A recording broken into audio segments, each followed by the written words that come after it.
Okay, good. Can I ask, did any of you come and see me and Danny Boyle a couple of weeks ago do an event here? If you did, put your hand up. So just some of you. Okay, just a very few of you. All right. I'm Frank. I'm going to introduce myself since you weren't there the other night. I'm Frank, and I'm going to be around a lot for the next year, helping Jane. I'm doing the reading program. And this is my keynote lecture, where I'm just going to talk to you about reading and about stories. But really, I'm here just so that you get to know my face, and you can ask me loads of questions. And then we're going to talk for about 20 minutes, half an hour, so there's plenty of time for questions at the end of it. This is my favourite cartoon strip, Calvin and Hobbes. Has anybody ever seen Calvin and Hobbes? Hardly any of you. God, you're so deprived. Calvin and Hobbes is about this little boy called Calvin, who has a friend who's a stuffed tiger who isn't in this one. And Calvin is always fantasizing, and everything is kind of filtered through Calvin's head. He's always talking to this tiger, or he's always Biff the spaceman, or he's always sort of fighting dinosaurs. And the reason that I love Calvin and Hobbes is that I think it's kind of got a great truth, which is that we're always telling ourselves stories. We're always telling ourselves stories, especially kids, especially as children. We tell ourselves stories all the time. Stories are the kind of frequency with which we broadcast and we transmit to the rest of the world. So, for instance, this morning, Saturday morning, this is how my son came into my bedroom. That's not my bedroom, actually. We were gardening. That's gardening, and this is where he came in to the bedroom, right? And I could go on. I could have dozens and dozens of these. He's just always dressed up as somebody else.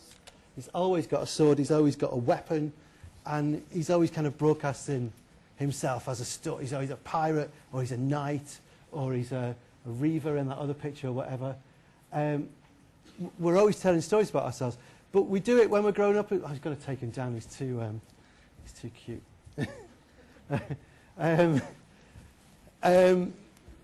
But we carry on doing that, don't we? We keep on doing that. When we walk around with our iPod on, we're kind of soundtracking our lives. When you put your Facebook profile picture up, that's not a kind of neutral passport photograph of you. That's a story that you're telling about yourself, isn't it? That's a story where you kind of may look as though you've just been papped, or you're drunk, or you're dressed up as something else. You're telling a story about yourself all the time. And it's very important what stories we tell about ourselves. Right. So do you know what I'm going to do? So stories are important. That's very simple. So do you know what I'm going to do? I'm going to do something I bet no one's done to you for ages. I'm going to tell you a story. Okay? So you can all settle back in your chairs. I am going to tell you a story like your mum told you or your gran told you. I'm just going to tell you a story. Okay? And this is the story. I wrote a book a few years ago called Millions. And Millions is about two boys who find a bag of money. And they don't know what to do with this bag of money. Oh, can we shut that door? Is that all right? Or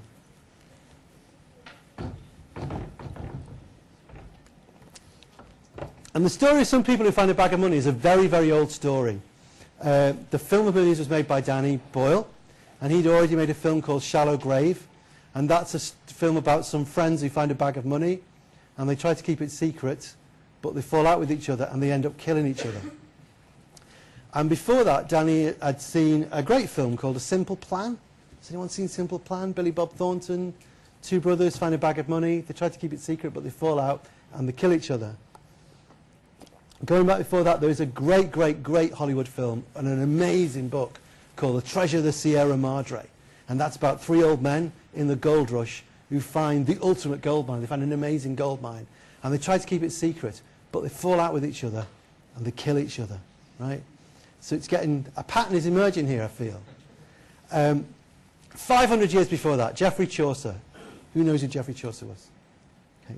Geoffrey Chaucer wrote the Canterbury Tales, and in the Canterbury Tales there's this amazing story called The Pardoner's Tale, which he wrote down. I mean, it's probably hundreds of years old when he wrote it down, but so this is The Pardoner's Tale. I'm going to tell you The Pardoner's Tale. Pardoner's Tale is set during the Black Death. We all across the Black Death, does everyone know? The Black Death, right? A big plague all over Europe. And it's set in this lovely little Italian town on top of a hill, one of those lovely Italian towns with a wall around it. The plague comes to town. There are 4 young men in the town. They're the coolest young men in the town. All they do is play dice, chat at women, fence. They just have a great time. One of them dies of the plague.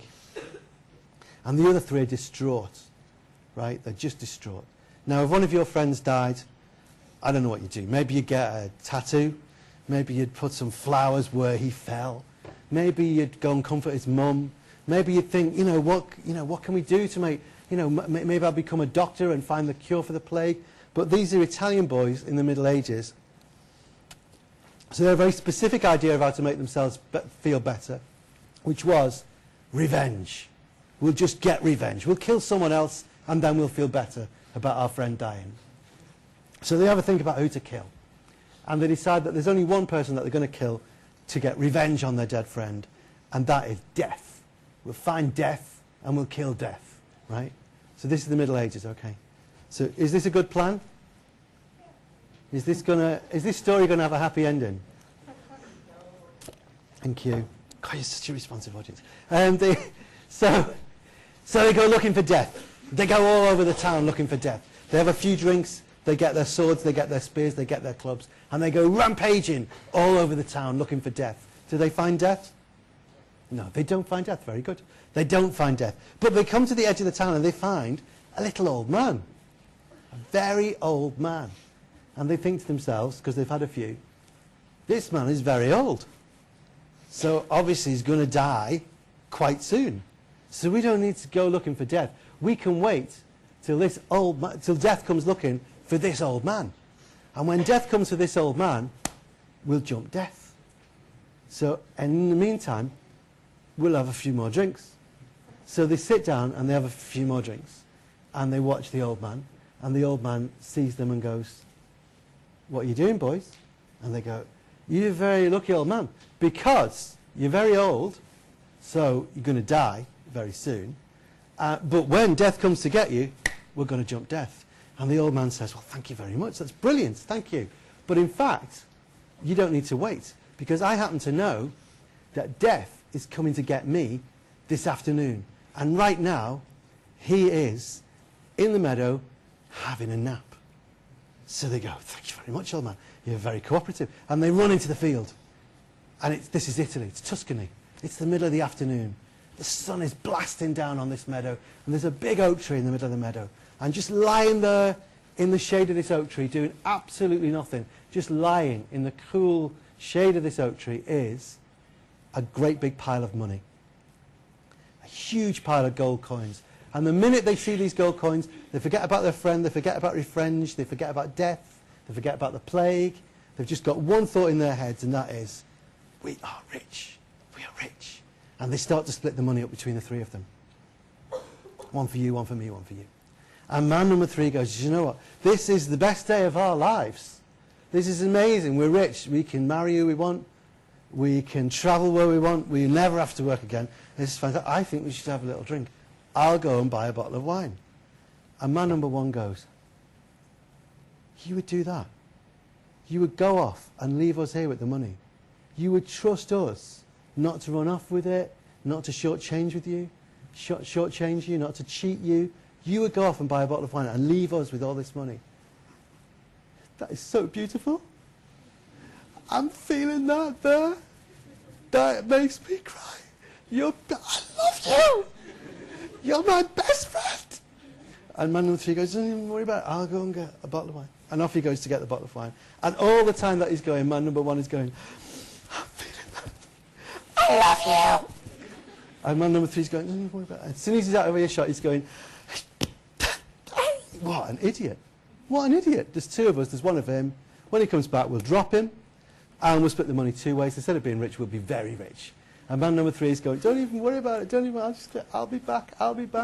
And the minute he's out of sight, he thinks, "Well, what a pair of idiots. As if I'm going to split the money 3 ways. Why would I even think about doing that?" So he goes to the off license and he buys a bottle of wine. But he doesn't buy a nice bottle. He buys a bottle with a screw top. He buys a bottle of Lambrini, to be historically precise. And then he goes to the chemist and he buys a bottle of rat poison. And he takes the lid off the bottle of Lambrini, he pours the rat poison in, he puts the lid back on, he thinks they'll never taste the difference. He gives it a little shake, he goes back to his friends and goes, "I'm back!" And they go, pop him on the head, "You're dead!" And they celebrate by drinking the wine. So they're all dead, right? That's the end of the story. You can clap now.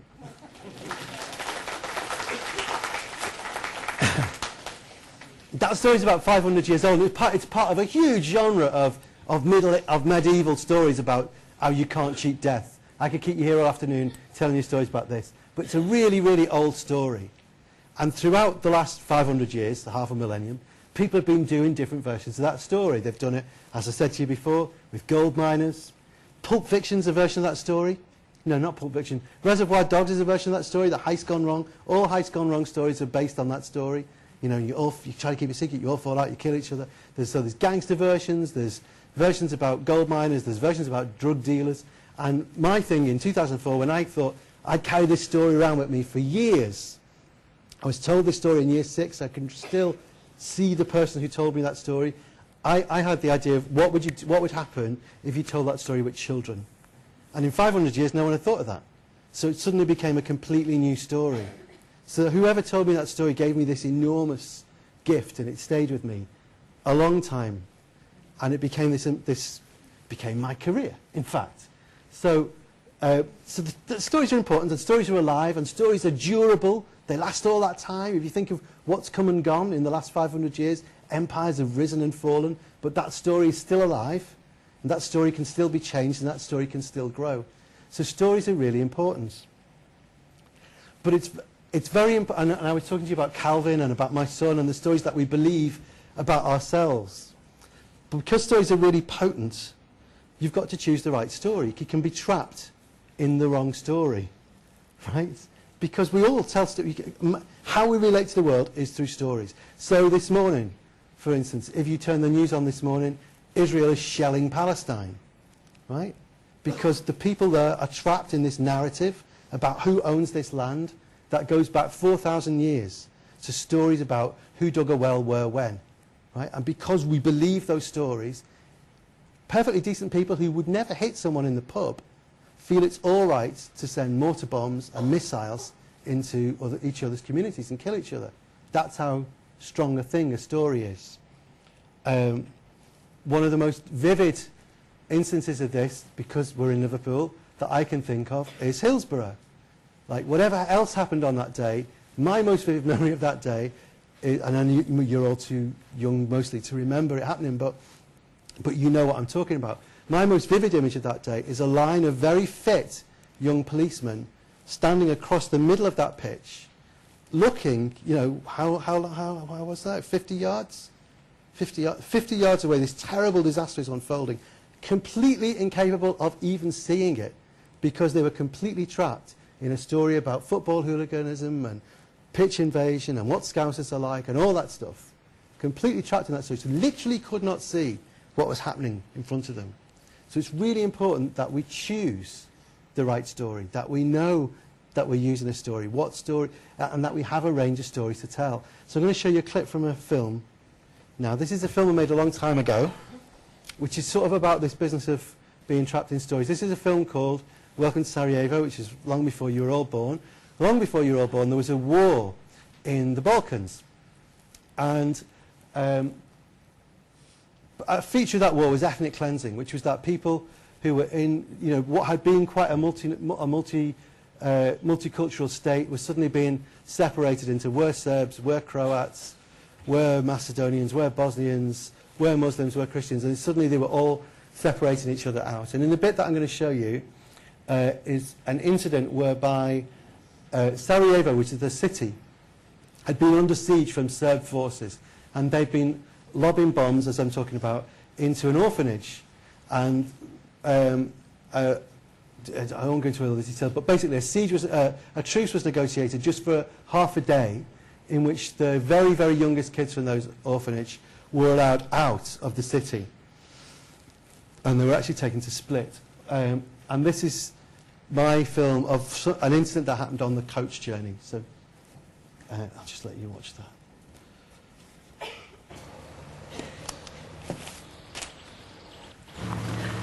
Chatnits.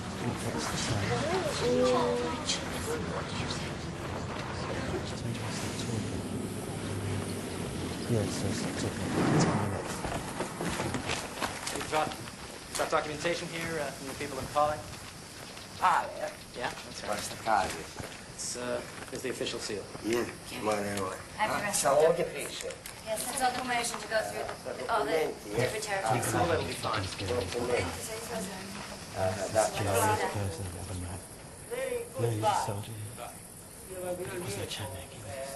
Petar Krstić. Ko je Petar Krstić, a? Ko je Petar Krstić? A ti si, hajde, Petri, zađi. It's non-Muslim. Jedi govno. No Muslim children. Petre, izlazi malo brže, Petre, hajde. Ajmo, jedu pjesmu da čuju, ajde. Soncu kameru. We have no Muslim Kameru, ljudi, prestani snimat kad kažem. Ajde, ugasnija ćeš tu kameru. Čelava, reći joj da prekine. Dragan Kostić. Ajde, Dragane, ajde, izlazi. Ajde, Dragan Kostić, brže. We have documents for each of these children and they are not Muslim. Reci joj da prekine, jesi čula, brzo tamo. Daj, Milan Petrović, ko je? The third children back to Serbia. Ajde, brže, vodite. Jebat ću vam mater svima. Milan Petrović, čeli.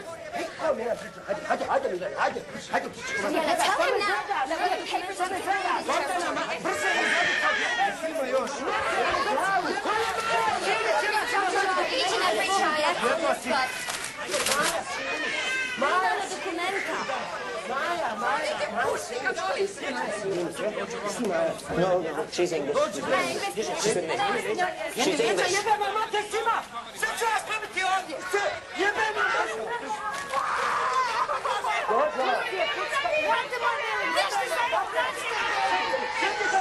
Hajde, goni! Enira! Daj mi njega! Stay. Brzo gore! Idemo! Daj mi pušku! Brzo gore, palimo tjore! Ajde, raznas!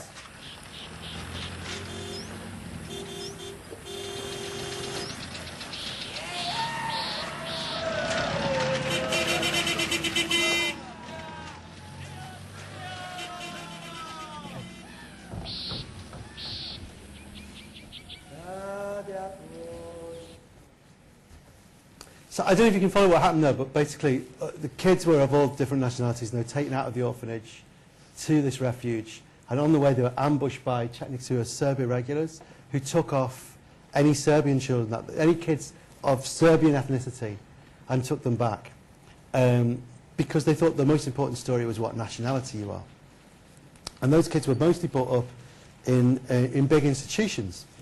And I was like, we filmed that within a couple of months of this incident happening, and I spoke to lots of people who were very involved in it or were part of that convoy, and I was very affected by it.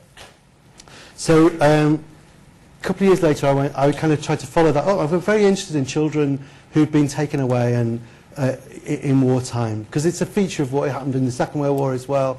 The Nazis rounded up any Aryan children that they could find in Scandinavia or Poland, or what they thought were Aryan children. That business of taking children away because of some story really interested me.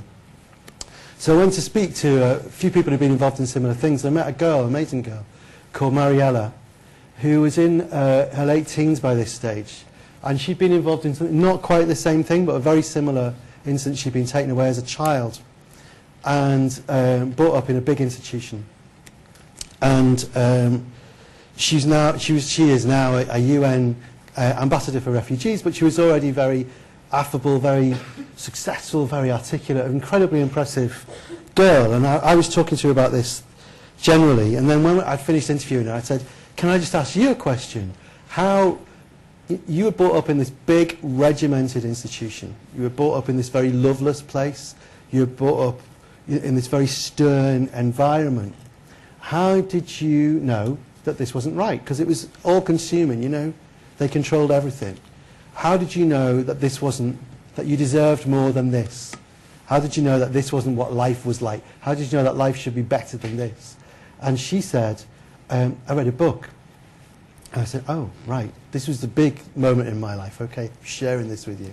I said, oh, what was the book? She said two books. She said, Heidi and Anna Green Gables, right? Nothing big, nothing intellectual. Heidi and Anna Green Gables were about how sweet life could be. And I was really, really struck by this, that she'd been set free from a physical prison, really, really big physical prison, by a story that someone had inadvertently left in the library, the biggest escape hole you could possibly have, okay? I found that kind of amazing, an amazing thought, and that's why I became a children's writer. And it's also why I write about sort of happy things, because I think telling people that life is good is a subversive thing, because there are lots of people around telling you life is not good, and they're usually trying to sell you something. So that was like my big thank you. That was my kind of big conversion moment. So, this may not be good, I've never done this before, but I thought I'd read you a bit of Anna Green Gables. So, I don't know how you feel about this, but I bet no one's ever read you Anna Green Gables. And Anna Green Gables, does anyone know Anna Green Gables? Right. Does anyone love Anna Green Gables? I think Anna Green Gables is the greatest novel ever written. It's amazing, right? And everyone in Japan agrees with me, because they all go to Prince Edward Island to get married in front of the house at the Green Gables. If you ever go there, it's always got a Japanese bride and groom standing in front of it. It's bizarre. And Anna Green Gables is a story about a girl who's an orphan, who brought up in an orphanage, very much like Mariella. And there's an old couple who are farmers on Prince Edward Island in Canada, and they send off to an orphanage for a boy, because the man is getting old and they need someone to help them on the farm. There's been a bit of a mix-up, and when Matthew, the man, goes to collect the boy from the station, he finds instead this girl who never stops talking. So I'm just going to read you a few pages at random. I've not ever done this to anybody before, so if it's not good, I'm sorry. Okay. So Matthew comes up and he finds this girl with a carpet bag, and she says, "I suppose you're Mr. Matthew Cuthbert of Green Gables. I'm very glad to see you. I was beginning to be afraid you weren't coming for me, and I was imagining all things that might have happened to prevent you. I had made up my mind that if you didn't come for tonight, I would go down to the track to that big wild cherry tree at the bend and climb into it and stay all night. I wouldn't be a bit afraid, and it would be lovely to sleep in a wild cherry tree all white with bloom in the moonshine. Don't you think? You could imagine you were dwelling in a marble hall, couldn't you? And I was quite sure you would come for me in the morning if you didn't tonight." "I'm sorry I was late," said Matthew. "Give me your bag." "Oh, I can carry my bag. It isn't heavy. It's got all my worldly goods in it, but it isn't heavy. And if it isn't carried in just a certain way, the handle falls out. I know the exact knack. It's an extremely old carpet bag. Oh, I'm very glad you've come. Even if it wouldn't be nice to sleep, even if it would have been nice to sleep in a wild cherry tree, we've got a long drive ahead of us, haven't we? Mrs. Spencer said it was 8 miles. I'm glad, because I love driving. Oh, it seems so wonderful that I'm going to live with you and belong to you. I've never belonged to anybody, but the asylum was the worst. I've only been in it for 4 months, but that was enough. I don't suppose you ever were an orphan in an asylum, were you? So you can't understand what it was like. It's worse than anything you can imagine. Mrs. Spencer said it was wicked to talk like that, but I didn't mean to be wicked. It's so easy to be wicked without knowing, isn't it? They were good, you know, the people, but there's so little scope for imagination in the asylum, only just other orphans. It was pretty interesting to imagine about them, though, to imagine that perhaps the girl who sat next to me was really the daughter of an earl who had been stolen away from her parents in her infancy by a cruel nurse, who died before she could confess. I used to lie awake at nights and imagine stuff like that because I didn't have it in the day. I guess that's why I'm so thin. I am dreadfully thin, aren't I? There isn't a pick on my bones. I do love to imagine I'm nice and plump with dimples in my elbows." Isn't that beautiful, that tree? What do you think of that tree leaning out from the bank, all white and lacy? What did it make you think of?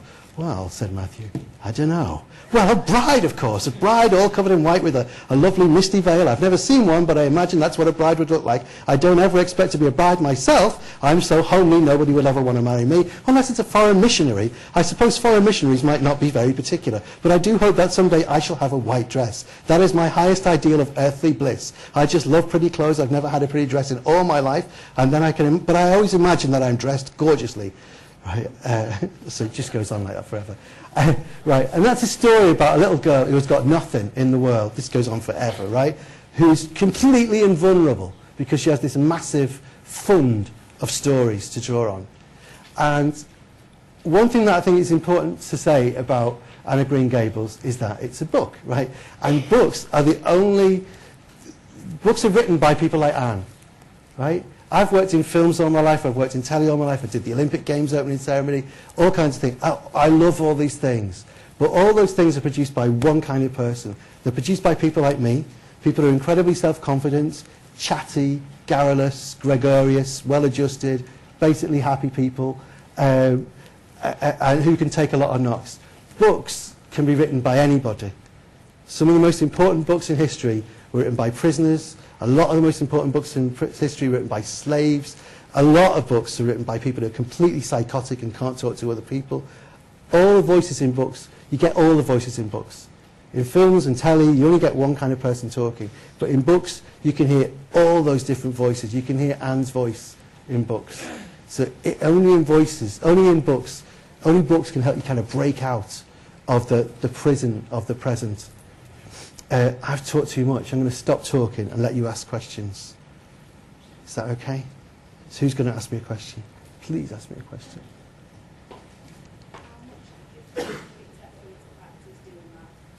To do what?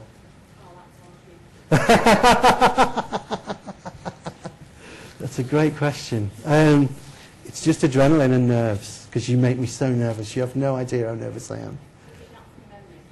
The Partner's Tale I've told lots of times before. Other questions? Were you just stretching? Yes. How do you feel now?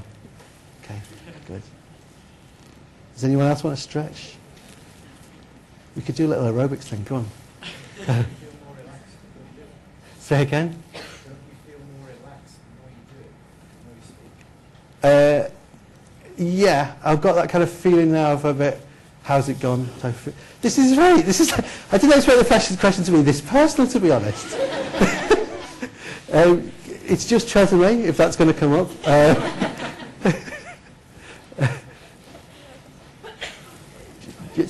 I moisturise, but I don't use a foundation or anything like that. Well, that story that I told, The Partner's Tale, that's kind of like where it came from. Then loads of different little things, you know. Say again? Right. Year 7, that's about my level. That's good. What's your favourite book? Ever?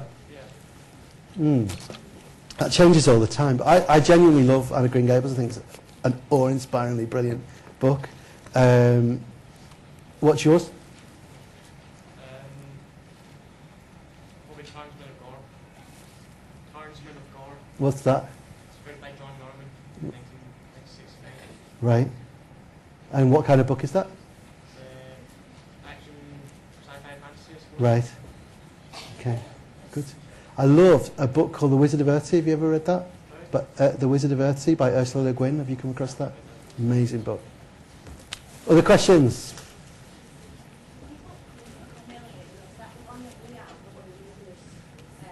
Yeah. Yeah. Other questions? Come on.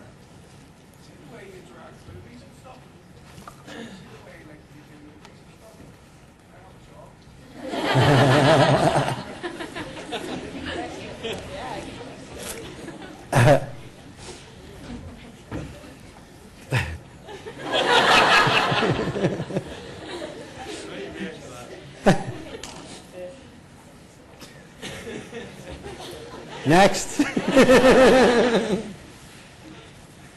there's one come through on the phone here that says, Who's texting? This is so mad. Texting me and I'm in the room. Go on.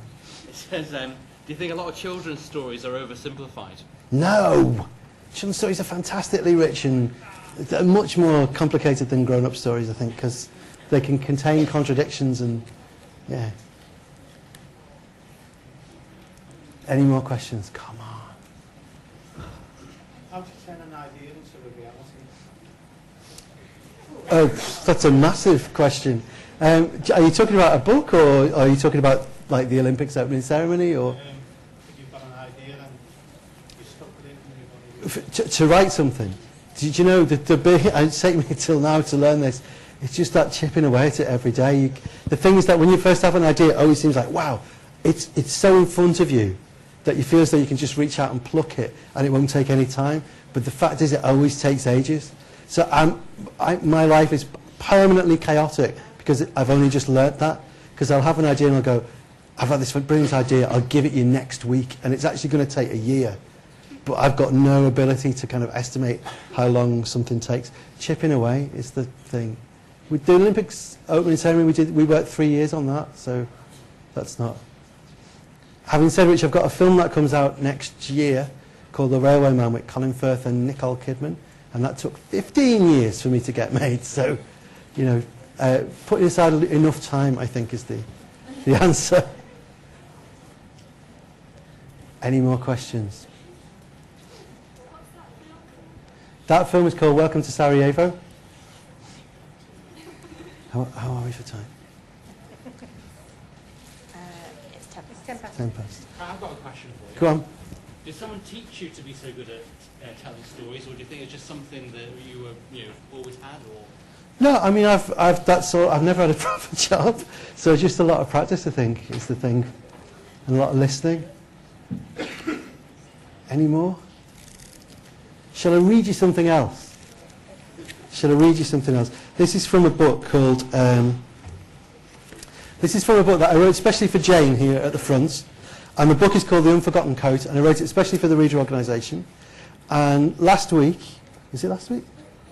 Last week it won a massive prize called the Guardian Fiction Prize, which is like one of the really big, like probably the second biggest children's fiction prize. So it's very, very cool that it won that. It's awe-inspiring that it won that, and we're very, very chuffed about it. So I think in a couple of weeks' time we're going to have a special day just on this book. So I'm going to read you a bit of it as a kind of trailer, and it connects with what I was saying about stories. Because it's about two boys who turn up at a school in Bootle. This is based on a true story first. It's based on a true story, based on a true thing that happened. But it's about two boys who turn up at a school in Bootle just in the middle of term, and they're both refugees from Mongolia. And the girl who's telling the story is called Julie, and she's absolutely besotted with them because they just seem so exotic and amazing. Mongolia is this incredible country where people are, loads of the population are still nomads. They hunt with, but they hunt, but they don't hunt little tiny foxes on big horses. They hunt wolves with eagles. It's just an amazing place. And this is, and Mongolia, of course, is where Xanadu was. So this amazing kind of legendary city made of bamboo that could move around, and Genghis Khan is from. So she thinks it's fantastic, and she wants to be like them, and she wants to know all about them, and to go to their house and find, people sitting around with samovars and eagles and stuff like that. But of course they want to fit in, so they're slowly turning themselves into Scousers while she's desperately trying to find out what it would be like to be Mongolian. And she's their guide. There's like a buddy scheme at the school, so she's made into their guide. She's called a good guide. And the boys are called Chingis and Nergui. Chingis is the older one, and Nergui's the younger one. There's only so much good guiding you can do in a primary school playground. Even though I'm really trying to spin it out, I pretty much pointed out every stone and weed by the end of 10 playtimes. Mrs. Harrison was the dinner lady. She had the power to give you a plaster if you cut yourself. The big red box held the outdoor play equipment. You could take what you wanted, but don't forget to put it back. Mrs. Harrison was watching.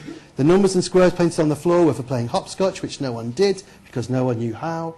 The quiet corner, a little ring of apple trees with a bench in the middle, had been made in memory of a boy who died just before we came to the school, and everyone said he was buried under the trees and there were bits of him in the apple. This was not true.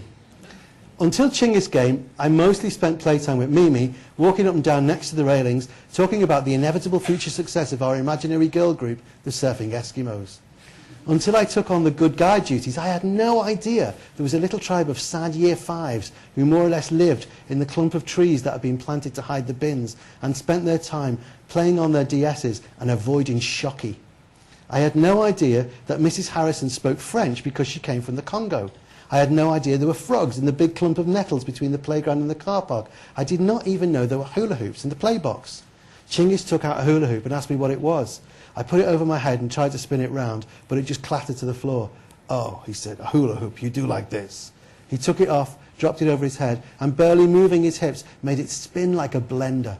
He could carry on walking and talking at the same time, Nergui too. Mrs. Harrison laughed and said, "You don't often see boys doing that." Chingis stood still. The hoop dropped to the floor. He looked around the playground. "This place is nothing but girls. Where are the boys?" he said. "Well, this is the red playground," I said, "and that's for anyone. If you want to play footy, you go on the blue playground, and that's through there. Nearly all the boys play footy." Chingis led Nergui through the little gap between the dining hall and the porter cabin, and I followed. And the two of them stood there for the rest of the break, watching boys charging up and down the blue playground, yelling and pointing and chasing the ball. Chingis said, "Does this have rules?" I said, "I think so." "Find them out. We need to play this." So the two of them came back to us and made me explain the rules of football. I had to borrow a ball from the boy next door, and in the end, I had to borrow the boy too. He was called Jordan. He could not understand why they did not know how to play footy. I said, they're from Mongolia. Even so, they must have footy. They have footy everywhere, not in Mongolia. No, said Chinggis, Mongolia is just horses. If you want to play with a ball, you get on a horse. If you want to throw something, get on a horse. Shoot something, on a horse. Hunt, on a horse. Get married, put your bride on a horse. Jordan had heard of countries that had floods and diseases and wars, but he had never heard of anywhere so utterly abject it had no footy. He was in tears. He taught them skills, rules and tricks, and after that they sat on the pavement and he taught them the entire history of Liverpool FC. Chinggis said, football is as much about talking as it is about playing. From then on, he spent little playtime trying to get me to talk to him about the offside rule, the transfer window, and the history of the Champions League. He wouldn't play, though. He made Nergui play and took me to watch him. He would point to him running up and down, barging into people and say, on the ball he's a donkey, but off the ball he's a real workhorse. So even when he was talking about football, he was still quite horsey in his thinking. Right. So that's the end of that. So we're going to do a special day on that next week, is that right? Or in a couple of weeks' time. So you'll hear about that. And in the meantime, just as an old person talking to young people, I just want to say to you, choose your story, because I look around and there are people trying to flog you stories about how crap life is and how you can fix it by buying their crap. And it's not true. Life is really, really good. You have to choose your own story, and when you choose your story, make sure you are the hero in your story. Okay? Thank you very much.